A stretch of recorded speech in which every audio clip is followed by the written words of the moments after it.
as we head onwards and upwards to 2022, like we're the last ship that was able to leave the planet before the dreaded dredge blew it up. How could you blow up our precious planet? How could you? It's our home. You blew it up. Damn you all to hell. Let's talk about some of the best wrestling moments that have taken place over the last 12 months, shall we? I'm John Redlin with my 10 favorite wrestling moments of 2021, with some honorable mentions, of course.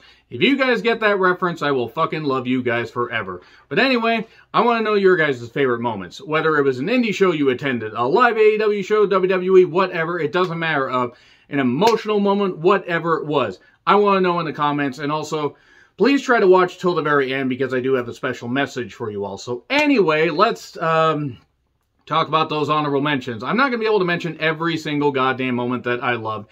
There were some great moments at some indie shows I've been able to attend. Got to see Alex Shelley live.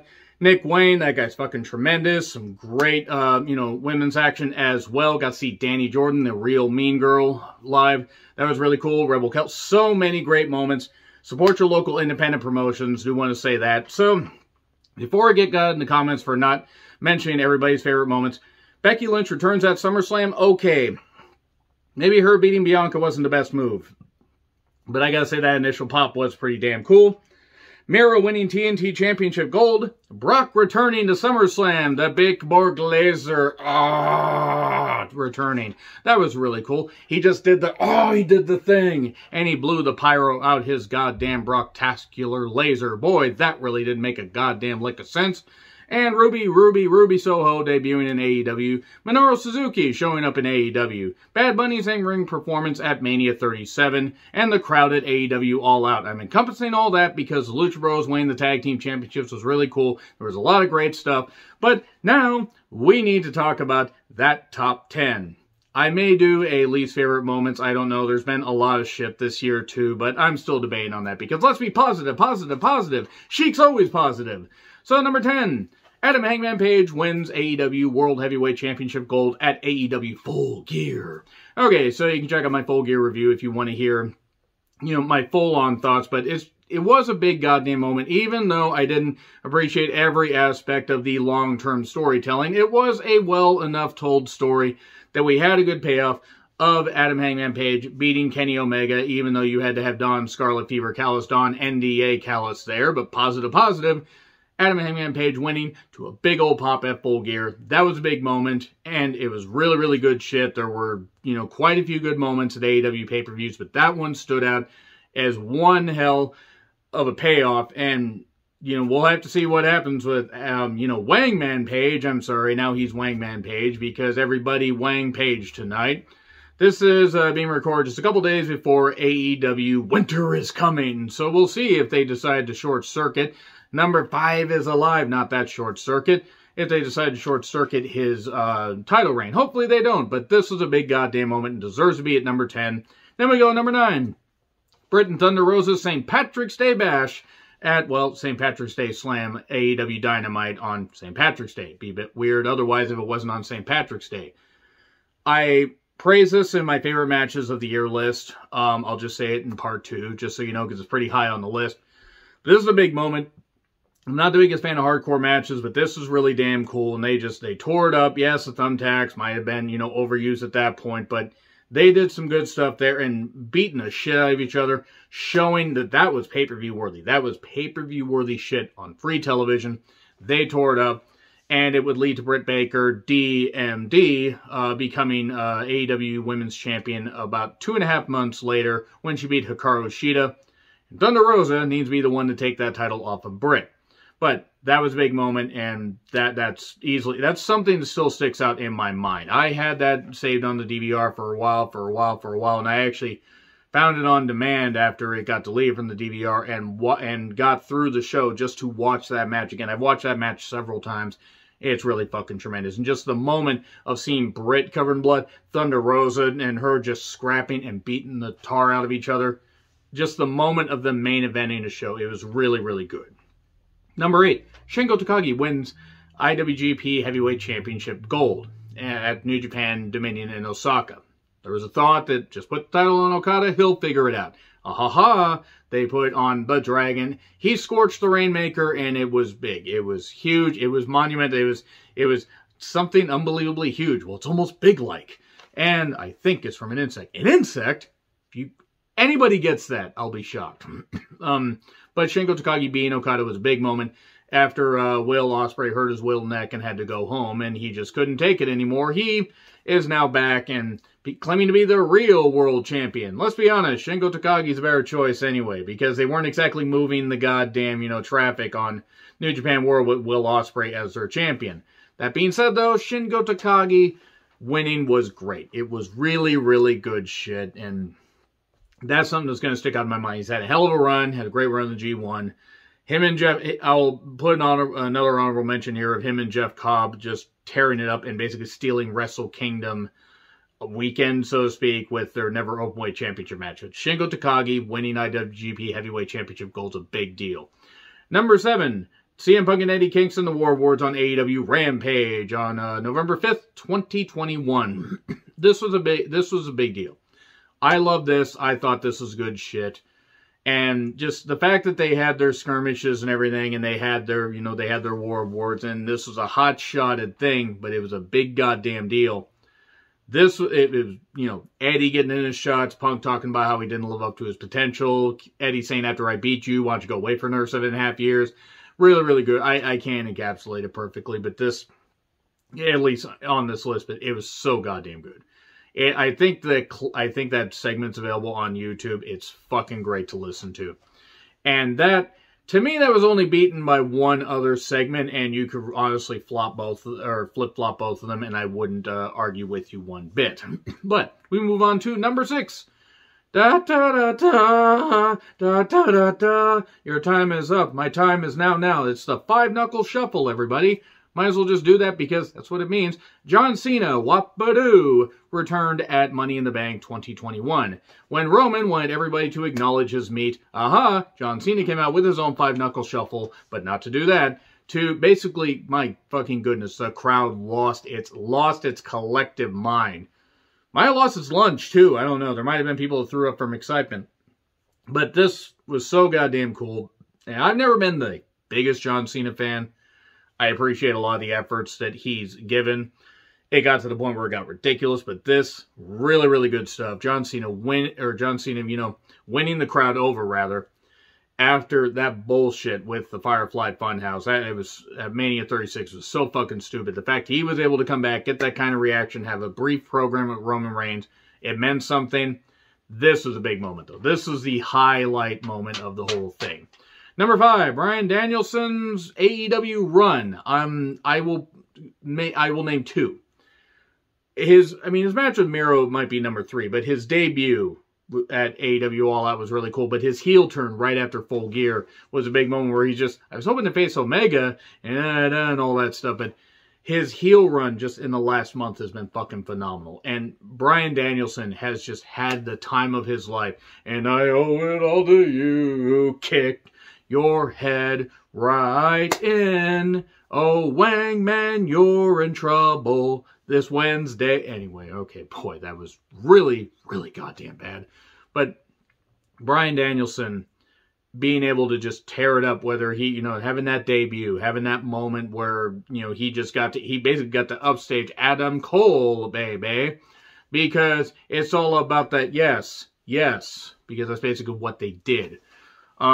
But Bryan Danielson's had a tremendous fucking run, so I'm just going to put pretty much all the stuff he's done here, whether he's competed, on Rampage competitively with people. I mean, this match he had with Miro is really goddamn good.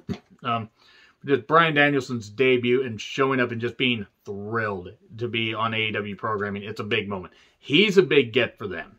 Now we move on to number 4, MJF versus CM Punk. War of Words, that whole thing at AEW Dynamite, the 24th of November. Okay, really fresh in our minds. This is the one you could have flipped with Eddie Kingston and CM Punk, and I wouldn't have argued with you one bit. I'm putting this up there. Yes, it went longer. I just like it because we finally got that moment. They gave them the time to go do it, and whatever. Okay, yes, it got a little cutesy with maybe a few too many WWE references. Not that there's a limit. You don't have to push it to the limit. You don't have to walk along the razor's edge. But sometimes it might just get to the point where it's like, okay, yeah, we got it. We got it. But they managed to skate around that and just have really, really good shots. And the whole thing about Britt Baker replacing him as one of the pillars, MJF as one of the pillars. It was really, really good stuff, and you need to watch this. The entire segment's available on their YouTube channel. It's fucking great. But this is number 4. Number 3, Bianca and Sasha main eventing Mania 37 Night 1. Why? Because as Michael Cole said in not so many words, 2 African-American women, boy, I'm really stumbling over that, you know, are main eventing WrestleMania for the first time. For the first time ever! And first time ever actually meant something here. And it was big. You could tell it meant a lot to the women. They tore it up. Bianca was, you know, absolutely shining. Sasha being, you know, the pro that she is, having wrestled for so many years as it was, wrestling for a few years before getting into WWE. And just that big moment, that moment of 2 African-American women main eventing WrestleMania, that was great shit. And that is something they're going to be able to hang their hat, or in the case of Sasha, her weave on. And there you go. And Bianca's basically going to be able to use it for target practice and do that. It's going to be like a Western. Woo, Positive, and I'm probably going to get a lot of dickish comments for just, you know, making jokes. But anyway, this is a big moment for Bianca and Sasha. It was really, really good. Really enjoyed it. One of my favorite matches of the year, too. Now we move on to number 2. It was so close between number 2 and number 1. Katsuyori Shibata's return, the G1 31 finals. Zack Sabre Jr. is in the ring and everything. You're wondering what the hell's going on, like everything. He's gearing up. He's not scheduled to wrestle. And you hear, and I'm getting goosebumps just thinking of it, you hear Shibata's music. I was not reviewing New Japan at the time that Shibata had his injury, you know, after Sakura Genesis 2017. I also want to thank Durr, by the way, for now every time I hear, you know, I say the word Shibata, I think of a catch, or I think of a quote that he, you know, would always say, that he learned from somebody close to him. Hot, fresh Shibata. Thanks. Thanks, Durr. But anyway, this was my best friend. I got to shout him out here and there. But Shibata's music hits. And the crowd's only supposed to clap and, you know, like stomp their feet and stuff like that. And they roared. They started to roar. Now they quieted down. Because a lot of Japanese people are respectful as far as crowds. But that was a big moment. And holy shit. We're thinking, we're going to get, oh, Shibata's going to come out and referee and everything. And then he comes out. He's in gear. He's got the towel. He's got the shorts on. He's in fight mode. And the crowd roars. Goosebumps every goddamn... goosebumps in places I didn't even know I had. I have fun on seeing that. Grown men cried at their devices. That went differently in my head, but as they're watching this, their laptops, their phones, their brother, their sister, their mother too, everybody was just openly like emotional, knowing that this meant a lot to Shibata. He did have a brief, you know, interaction with Kenta at the G1 Climax 29 finals, but, you know, which was actually a big moment, and that's when the crowd was able to roar, and the Japanese commentary going nuts. But this was big because Chris Charlton and Kevin Kelly could not keep their excitement, especially Chris. God, he was going nuts. But this was so cool, just seeing, you know, what it meant to Shibata, and it was just an exhibition match where they were going to do mat work and submission work and stuff like that, but it was to test to see, could Shibata still go? I think he's going to be at Wrestle Kingdom night 4 or 5. He's got to be. Haven't faced Kenta. I don't care who you haven't faced. Haven't faced somebody he's comfortable with. Somebody will take care of him. Give him at least one match. One. You don't have to give him any more because of the issues he had and everything. You don't want to, you know, possibly re-aggravate those. But as far as getting doctor's clearance and stuff like that and the issues he had, I just hope he can have one more match. But this was a big moment. Something that I will always remember. And it was goddamn lovely. And it was really so close between this and CM Punk. The night Chicago fried the entire Midwest with their roars. It was insane. AEW, Rampage, the first and last dance, save the first and last dance. Julia Stiles out there doing whatever the fuck she was doing. Not Julia Child. That would have been really goddamn weird. But CM Punk returning to wrestling. I almost feel like I should have flipped him. Because Shibata, his career was taken away from him at, you know, you could argue a peak. Who knows if he would have kept, how much longer he would have kept wrestling. But the Punk, The Punk one, you didn't want to believe, you didn't want to be let down. And this just barely, and it probably has to do with the atmosphere. It probably just has to do with the moment. But really, again, you can flip either of those around. It's a big deal, though. He was emotional. The crowd was emotional. There was a crying guy in the crowd that people made fun of. I don't know why, because clearly that guy, that meant something to him. And maybe he had a really bad goddamn, year or 2 years. And that meant, and it was finally cool for him to get to see somebody he really, held in reverence, somebody that he was a big fan of. So that was cool. But CM Punk returning and getting to just cut the promo and just do whatever he did, soak in the massive, throbbing adulations of the crowd or whatever, had to tell himself off afterwards. Because whenever you adulate too much, you might go blind if you look down. But in all seriousness, Punk getting to be, there in the Chicago, in front of a hometown Chicago crowd, is a big deal. So, at the end, basically, the real number one is my favorite wrestling moment has been interacting with all you guys. Whether on here, and whether we agree or disagree or whatever. There are numerous people that disagree with me in the comments, and that's fine. We can have fun. It's all good. If we all thought the same damn way, we'd be the Stepford Wives. And not even the good kind of Stepford Wives, no, the bad Nicole Kidman movie. And if you've seen that, I'm sorry. The whole point is, it's been great interacting with you guys. Don't worry, I'm not going away. This is not a goodbye message. It's not that at all. But it's been great interacting with you guys, especially the last couple years. And I kind of felt the need to say something here at the end. And especially on Twitter. Those of you who follow me on Twitter know I'm very active and post a whole lot of stuff and whatever. And I just have a whole lot of fun with the various jokes and everything and all the stuff that I say because it's just really supposed to be fun.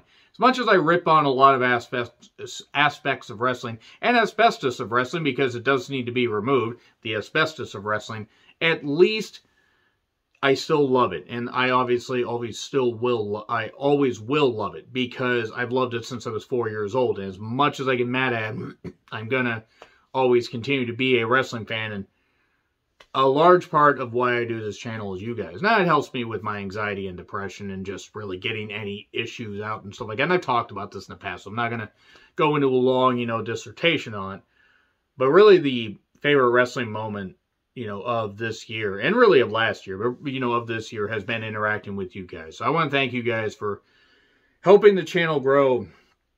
I did start posting videos in late 2014, and even in 2015, even in the mid-2016. I deleted a lot of that stuff, because I didn't really like the camera work, it wasn't really all that good, and I wasn't feeling it. So I decided to kind of get to where the last 5.5 years, the content's up. And it's grown a lot. In early 2020, in large part because of the pandemic, but also other, things. Derb is doing his own thing. My best friend's doing his own thing, but, still my best friend. He always will be. My best friend first, co-host second, and all that. And it's been great, though, interacting with you guys. I met a lot of really, really cool people at wrestling shows, too. A couple people I want to shout. Producer Rob, Wrestle Alex, Soul Wrestles. I know that you and I talk, various times and everything. And so many other people. So many people that I'm sure that follow me on Twitter that I don't follow on Twitter. Max from Without a Cause. The promoter of Without a Cause. The Viking Lord of Without a Cause. No, Max, in all seriousness, you're really awesome. But Roxy is somebody that I want to shout because she's been really cool. Really love interacting with her. Great to sit and talk wrestling with her at the various shows that we've been at. And hey, we're going to be at the New Japan Strong tapings in Seattle, where I get to see Ian Riccaboni. He's going to be doing commentary for the tapings. Really, really cool there. But I'm babbling a bit. The whole point is it's been a great year. It's been a great year. You guys have gotten the channel about as close as it can get to last year's goal. I'm probably going to miss it by a bit, because I think it was like 166,300 something views. I'm at about 154,000 right now, so it's probably going to be a miss. But you guys have helped the channel grow to heights I didn't think it could. And just for the fact that you guys, have stuck around, it really means a lot. So I do want to thank you guys, and that's really been my favorite wrestling moment, because it's been awesome. Anyway, let me know your guys' thoughts on the list in the comments. Please like, share, subscribe, Twitter handle in the description. I'm John Ritlin. I'll see you soon.